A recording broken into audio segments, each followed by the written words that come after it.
कुरुंदवाड शहरात प्रत्येक गुरुवारी आठवडी बाजाराच्या दिवशी सन्मित्र चौकातील रस्त्यावर होणारी वाहतूक कोंडी आता नित्याची बाब बनली आहे। कुरुंदवाड ही आसपासच्या 25 गावांची प्रमुख बाजारपेठ आहे। येथे प्रत्येक गुरुवारी आठवडी बाजार भरतो। यासाठी आसपासच्या गावातील शेतकरी, नोकरदार, ग्रामस्थ विविध भाजीपाला, फळे आणि जीवनावश्यक वस्तूंच्या खरेदी विक्रीसाठी मोठ्या संख्येने बाजारात येतात। त्यामुळे सायंकाळी 4 नंतर येथील रस्त्यावर पादचारी, दुचाकी आणि 4 चाकी वाहनांची मोठी गर्दी होते। सन्मित्र चौकात रस्त्याच्या एका बाजूला फळांचे स्टॉल तसेच भाजीपाला विक्रीसाठी आलेले शेतकरी, व्यापारी बसलेले असतात। त्याच्या खरेदीसाठी ग्राहकांचीही मोठी गर्दी असते। दुसऱ्या बाजूला दुचाकी, रिक्षा आणि कारची रांगा लागलेल्या असतात। कुरुंदवाड बाजारपेठेत जाण्यासाठी हाच प्रमुख मार्ग असल्यानं वाहनासह कुरुंदवाड गावात व्यापारी पेठ परिसर आणि भाजी मार्केटकडे जाण्यासाठी सर्वजण याच मार्गाचा वापर करतात। यामुळे सन्मित्र चौकात मोठी गर्दी होते।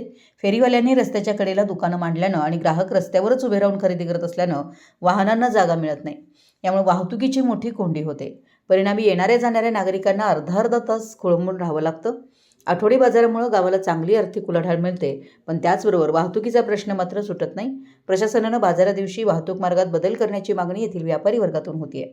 मध्यंतरी कुरुंदवाड नगरपालिका पोलिसांकडून आठवडी बाजाराच्या वेळी वाहतूक नियोजन केलं जात होतं, मात्र काही दिवसच असं नियोजन होतं। यानंतर येरे माझ्या मागल्याप्रमाणे पुन्हा आठवडी बाजाराच्या दिवशी तीच परिस्थिती निर्माण होतीये। रस्त्याची रुंदी कमी आणि अतिक्रमणामुळे कोंडी टाळता येत नाही।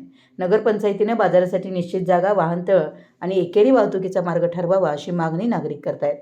सण, उत्सव आणि पावसाळ्याच्या दिवसात ही गर्दी अधिक वाढते।